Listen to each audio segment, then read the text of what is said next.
This video is sponsored by Karma, a mobile app and Chrome extension that ensures you never miss a price drop or a coupon code. Check the link below.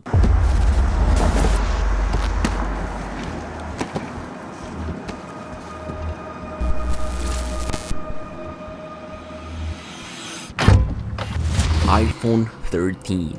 Not only we've got here all the models, but we have the king of kings, the Pro Max, delivering a new unboxing experience across all models to reduce the environmental footprint.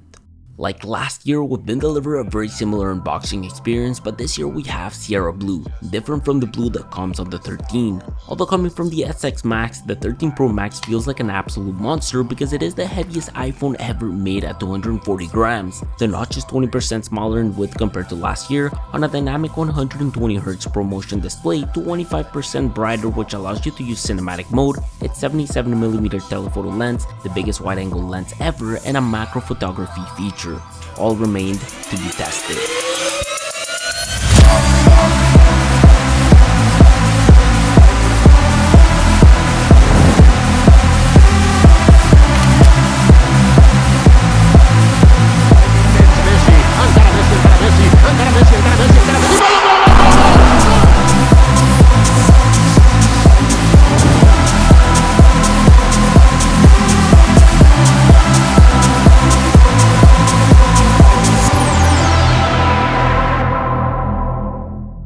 Karma has allowed me to stay up to date with my tech and ensure I get the best prices, like for example, paying retail price on a PlayStation 5. Now that Black Friday, Cyber Monday, and the holidays are around the corner, you can allow yourself to find tech at fair prices when shopping online. By clicking on the link down below, you can download Karma for free and add it as a Chrome extension. With it, you can visit your favorite stores, like for example, mob.us, find a product for your iPhone 13 and click on the button slider, which can allow yourself to save this item, get notifications via email or mobile push if you wish to know when your saved product goes on sale or comes back in stock. I've been creating and using their list to organize my products for future purchases such as birthdays, Black Friday, and even Christmas. Please don't forget that you can scan the site for coupon codes and apply them at checkout. Just know that this is a special feature if you use Karma on your computer.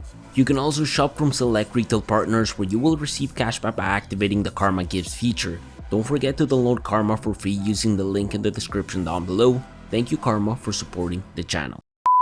This year, this is it, or at least it is if you're coming from much older models. You see, the iPhone 13 now can be said to have great battery life across all models, which was extremely useful when traveling across France and Italy.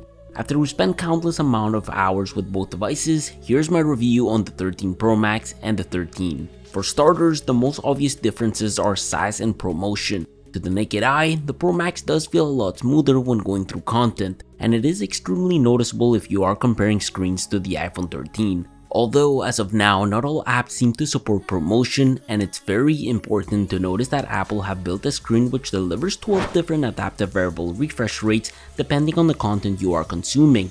One big downside about the 13 in my opinion is the lack of brightness. You see, when I was walking through the streets of Paris on Google Maps with the Pro Max, I had no issues consuming the content on the screen. Both phones at full brightness truly showed their differences and it made the Pro device a lot easier to use outside. Regardless, design-wise, both phones are quite different. Not only we are comparing matte aluminum rails to this stainless steel band fingerprint magnet, but we also have different configurations when it comes to the cameras. For us personally, this trip was photography and videography galore. We wanted to make sure we had the proper phones to take the right memories, and let me tell you, both of these cameras did deliver. The wide-angle photography on both phones produced very similar pictures despite their light differences and hardware. Vertical video at 1x filming 30 frames per second was super smooth on the iPhone 13. In fact, not much of a difference compared to the Pro Max. During the game at Turin, I did take 3 different types of pictures to overall showcase the real difference between these cameras, and noticeably at 3x there is quite a difference in quality.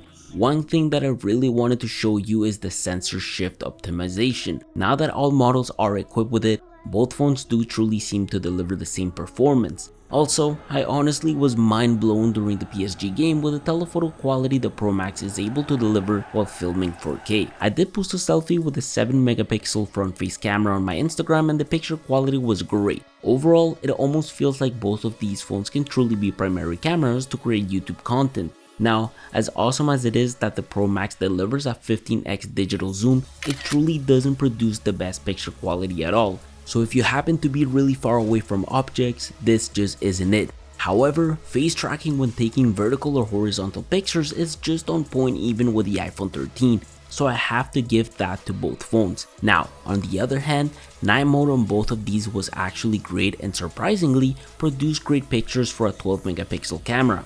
But my jaw dropped when I saw the picture quality difference at 4K 24 frames per second between the 13 and the Pro Max. Even video at 15x 4K 24 FPS on the Pro Max was very decent and quite amusing to use in order to keep up with messy. Overall, in terms of media creation, both phones are very similar, delivering almost the same file formats, although the Pro can capture images in RAW so they can be properly edited on Lightroom. Regardless, my biggest complaint with both of these cameras is definitely the fact that at night, it produces some weird unwanted glare even when I was in cinematic mode, which by the way is extremely responsive. But because this year the biggest changes haven't only been on the screen and cameras, the battery is also something that has been improved. For us, battery life was the most important thing, mainly because when we were driving and walking in Italy, we did a lot of hours on the road with the help of the GPS. So on a good day with both phones being used constantly for GPS, photos, social media, and text, they would end their days at around 30%.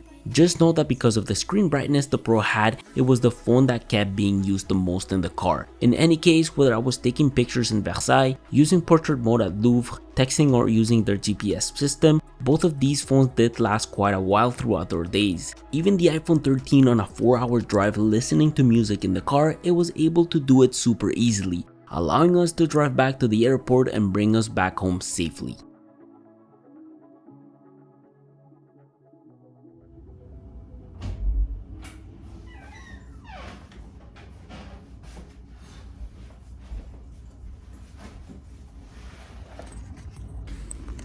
Okay, so iPhone 13 and 13 Pro Max throughout the trip were incredible, and I truly think that 9 days with these phones constantly being used allowed me to truly make a full complete review on both of these units. This year the smaller notch is noticeable, mainly if you come from a model like the XX Max. But iOS itself doesn't seem to take advantage of it, so for me it never truly stood out during my trip. The displays themselves are quite different in terms of brightness, and like I mentioned, this was a constant battle mostly when we were outside because the 13 isn't viewable everywhere. On top of this, with ProMotion being introduced into the Pro lineup, it really does make the Pro Max stand out here. If I was browsing Twitter, Instagram, watching a 24 frames per second movie on Netflix, or even playing a game that supports a 120 FPS, the screen time you will be consuming will be a complete different experience compared to the 13. But it's not a deal breaker nor the only reason to spend the extra money on the 13 Pro Max. You see, both phones in terms of design are very similar. Yes, you do get that extra 0.6-inch screen real estate and an extra camera in the back for that telephoto lens feature, different finishes on both phones when it comes to the back and their bands, as well as different colors depending on your preference. But one thing worth mentioning is that because both phones are rocking glass-backed panels, you truly need to case them if you are traveling a lot. I decided to go with a Sequoia green leather case with MagSafe, which was paired up with a leather wallet. However, for $79, I was expecting a better magnet in this case, as I found myself constantly removing the wallet by accident when the phone was going in and out of my pocket. Just sort of glad this actually is trackable using the Find My app. For the iPhone 13, I did go with a third-party clear plastic case from Casemate, and it did the job properly. In fact, it was dropped flat on the screen while I was taking a video at Louvre, and nothing too drastic happened to the phone, but I do suggest you put a screen protector because these screens aren't anti-scratch. One feature that is new this year is the macro photography only available on the Pro lineup, and this was actually a feature I did not find myself using at all.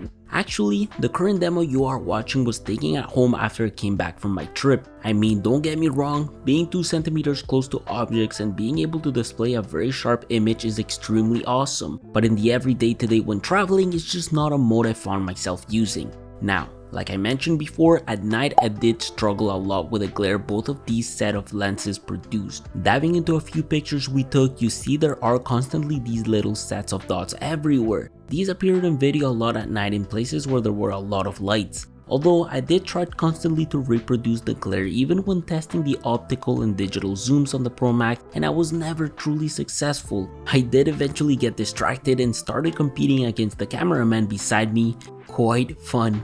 Another mode I truly didn't use at all was the cinematic mode. I wasn't too keen on the fact that it shoots 30 frames per second at 1080p and reproduces the same bokeh effect that portrait mode seems to output. The objects do look faded towards their edges, but honestly, the sensor is super responsive and locks well. The mode does work on all pro lenses, and my jaw did drop when I found out you can edit the focus point after the whole video was completely shot, which made me wish my A7S Mark III had this mode. Overall guys, I just think it is still very limited with not enough manual settings even if it shoots Dolby Vision HDR and provides adjustable depth of field and post. As for battery life, I'm so glad I brought both of these phones. For me, the Mini wasn't an option, mainly because after seeing how long my girlfriend's 12 Mini would last, we couldn't afford the fact that our phones could die after storing so many documents, allowing us to travel places. Not only that, but Google Maps and Waze were apps that were used extensively during our trip, so having two devices with strong battery life when traveling far was a big plus. And after asking Chevy about his experience with the 13 Mini, I knew I had made the right decision. Also, slightly going back to the cameras, photographic styles is truly something I did not use, and I think it's because we are not used to it yet. So I never really thought about using the mode even during the football games, but what I did do was dig into all of our files and check how much storage they actually took. A 1080p 1-minute video takes anywhere from 60 to 70 megabytes of storage, while a 40-second video at 4K took about 140 megabytes of storage. So you can imagine how fast your storage can fill up if you go for the base 128GB model. We did take a lot of photos during 9 days, so you can imagine throughout a whole year or two how many pictures and videos you can produce. Please be mindful of this, and if you need to do so, the Pro now does offer 1TB of storage. Regardless guys, this was more of a practical review and real life case scenarios based on my experiences. I do think that this year we got minor changes and features added to these phones that are not worth if you're coming from the iPhone 12. But as a longtime user of the iPhone XS Max, I am so glad I've now upgraded. If you are more or less a regular user, I don't exactly see why you would need the Pro lineup unless you want that bigger screen and longer battery life. If you guys have any questions related to my journey with these phones, please leave them down below. I'm going to be now filming a day in the life because my life has changed quite drastically. I'll see you guys in the next video. Take care.